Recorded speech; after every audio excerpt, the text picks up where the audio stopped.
अस्सलाम वालेकुम व्यूवर्स, मैं आपकी doctor Huma Chishti, vice president COH Pakistan. अपने चैनल होम्यो डॉक्टर हुमा पे आप सबको वेलकम कहती हूँ। आज बात करूँगी प्रेगनेंसी के हवाले से, प्रेगनेंसी कॉम्प्लिकेशंस के हवाले से कि ड्यूरिंग प्रेगनेंसी फ़ीमेल्स को किन किन प्रॉब्लम्स का सामना करना पड़ता है। आज इस हवाले से बात करूँगी। ये एक कॉमन इशू है जिसको हर फीमेल जो है वो फेस करती है और कॉमन हेल्थ प्रॉब्लम है ड्यूरिंग प्रेगनेंसी। सबसे पहले तो आपको ये पता होना चाहिए कि व्हाट इज़ प्रेगनेंसी। तो it is a stage, actually a stage of fertilization. Fertilization की स्टेज है जिसमें डेवलपमेंट होती है। ये ओवम की यानी एग की डेवलपमेंट होती है और वो फर्टिलाइज्ड होके तो फीटस की स्टेज पे चला जाता है और एक फॉर्म बन जाती है। और इस चीज़ को जो है 40 वीक्स लगते हैं। इसका ड्यूरेशन यूजुअली 40 वीक्स का होता है। ड्यूरिंग प्रेगनेंसी जो बहुत ज़्यादा कॉम्प्लिकेशंस सामने आती हैं उनमें बैक पेन है, यानी कमर दर्द की शिकायत रहती है। और ये उसी वेट की वजह से होती है जो फीटस का वेट होता है। यूजुअली बॉडी को इसकी आदत नहीं होती, तो जब एक एक्स्ट्रा वेट कैरी करना पड़ता है उसकी वजह से बैक एक रहने लगती है। सेकेंडली ब्लीडिंग गम्स भी हो सकते हैं, यानी मसूड़ों में से खून आने की शिकायत भी हो सकती है और इसकी बहुत सारी रीज़न्स हो सकती हैं जिसमें डायबिटीज़ भी जो है वो काउंट करती है। बिकॉज़ यूजुअली प्रेगनेंसी में ऐसा होता है, ड्यूरिंग प्रेगनेंसी बहुत सी फीमेल्स को डायबिटीज़ का भी सामना करना पड़ता है। लेकिन ये आपको बताती चलूँ कि ये शुगर की जो कैफ़ियत होती है, शुगर का हो जाना या डायबिटीज़, ये टेम्परेरी बेसिस पे होता है। यानी जैसे जैसे प्रेगनेंसी एंड होती है उसके साथ ही साथ यानी डिलीवरी के बाद ये आहिस्ता आहिस्ता रिज़ॉल्व होना शुरू हो जाता है। और रेयर ही ऐसा होता है कि किसी को बाद में डायबिटीज़ रह जाए। पेशेंट को हेडेक्स रहते हैं, यानी ये यूजुअली होता है वरी की वजह से, क्योंकि कंडीशन चेंज होती है, फिनोमिना बदल जाता है, बॉडी का फिजिक बदल जाती है और हार्मोन्स में चेंजेस आती हैं। तो इस टेंशन की वजह से फ़ीमेल को हेडेक हो सकता है। फिर इनडाइजेशन है और हार्टबर्न है। इनडाइजेशन का प्रॉब्लम रहता है फीमेल्स को और यूजुअली वो इस वजह से होता है बिकॉज़ डिफरेंट किस्म की डाइट्स लेती हैं और उसमें जो है इस चीज़ को नहीं काउंट किया जाता कि कौन सी हमारे लिए फ़ायदेमंद है और कौन सी नहीं। बस जो जी चाहता है वो खा लेती हैं और उसकी वजह से समटाइम हार्टबर्न भी होता है। निपल्स लीकेज का प्रॉब्लम भी हो सकता है। इसके अलावा नोज ब्लीड्स हो जाती हैं। समटाइम पेल्विक पेन का सामना भी बहुत सी फीमेल्स को रहता है। साथ ही साथ हाई बीपी की प्रॉब्लम हो जाती है और इसी की वजह से प्री एक्लैम्प्शिया का प्रॉब्लम हो जाता है।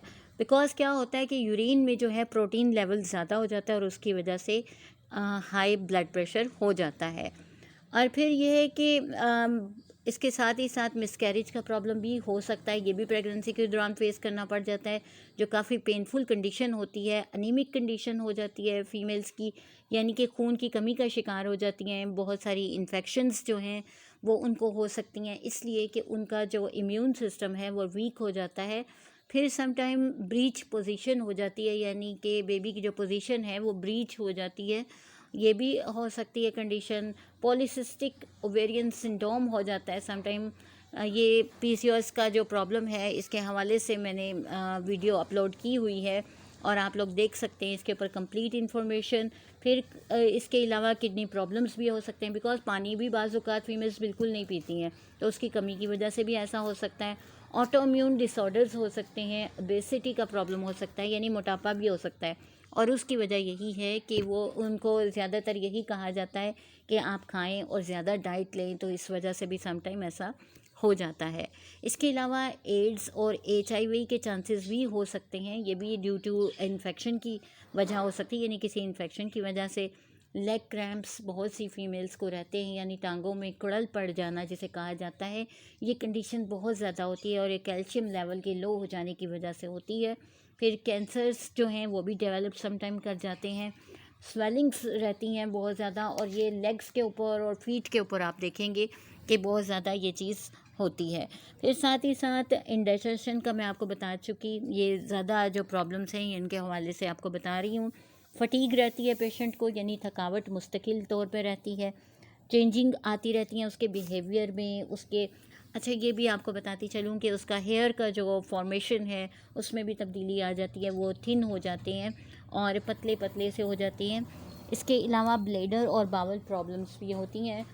और मॉर्निंग सिकनेस का प्रॉब्लम भी रहता है, जो कि यूजुअली रहा करता है। चेंज इन फीमेल हार्मोन्स होता है, और वेरिकोज वेंस का बहुत ज़्यादा प्रॉब्लम बहुत सारी फीमेल्स को बर्दाश्त करना पड़ता है। ये ड्यू टू बैड सर्कुलेशन होता है, कि ब्लड की प्रॉपर सर्कुलेशन नहीं हो पाती, इस वजह से। अब आपसे मैं शेयर करती चलूँ कि इन बातों की कॉजेज़ क्या हुआ करती हैं। तो वो तमाम सिम्टम्स जो हैं, इनकी वजूहात में आप देखें कि मोर देन वन बेबी हो तो ड्रग यूज़ की वजह हो सकती है। एक तो ये कि बहुत ज़्यादा बेबीज़ की वजह भी हो सकती है, ठीक है, कि ये कंडीशंस आती हैं सामने। वो किस तरह के वरी जो है वो इसी वजह से होती है। बहुत सी परेशानियाँ जहन में हुआ करती हैं, और इसके अलावा पिछली प्रेगनेंसीज़ की वजह से, वीकनेसेस की वजह से, इन्फेक्शंस की वजह से कोई प्रॉब्लम हो सकती है। ड्रग यूज़ ज़्यादा होने की वजह भी हो सकती है, और ड्यूरिंग प्रेगनेंसी यानी ड्रग यूज़ अगर की हो उसकी वजह भी हो सकती है। फिर 35 एज जो है वो बीइंग ओवर एज 35 यानी 35 साल से ऊपर की एज की जो फीमेल्स होती हैं, उनको भी इन प्रॉब्लम्स का सामना करना पड़ सकता है। हमारी होम्योपैथी इस सिलसिले में बहुत ज़्यादा बेनिफिशियल होती है। अब जैसे मैं आपको बताती चलूँ कि एकोनाइट हमारी मेडिसिन है, जो मस्कुलर स्ट्रेन में बहुत अच्छा काम करती है ड्यूरिंग प्रेगनेंसी। फिर यह है कि pulsatilla is very nice remedy to balance the hormonal change. Nux vomica हमारी जो इंडाइजेशन और कॉन्स्टिपेशन स्पेशली जो प्रेगनेंसी में होती है उसे ठीक करती है। और इसके साथ ही साथ इसके लिए बहुत ज़्यादा फेमस कॉलिनसोनिया है। सीपिया के हवाले से भी आपको बताती चलूँ कि अगर टायर्डनेस होगी ड्यूरिंग प्रेगनेंसी और इरिटेबल मूड होगा, जो यूजुअली हो जाया करता है फीमेल्स में, तो वहाँ पर भी आप सीपिया यूज़ करेंगे।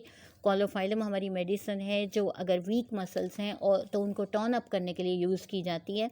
Cimicifuga is very best remedy, कि जहाँ फियरफुल कंडीशन आती हैं, और इसमें जो है ड्यूरिंग प्रेगनेंसी ये दी जाए तो इसमें बेहतरी आ जाती है। फिर कार्बोवेज है हमारी मेडिसिन, जो फेंटनेस की कंडीशन को ठीक करती है, यानी बहुत ज़्यादा कमज़ोरी अगर आ जाती है फीमेल्स में ड्यूरिंग प्रेगनेंसी, फेंटनेस होती है, बेहोशी का आलम होने लगता है, वहाँ भी देते हैं।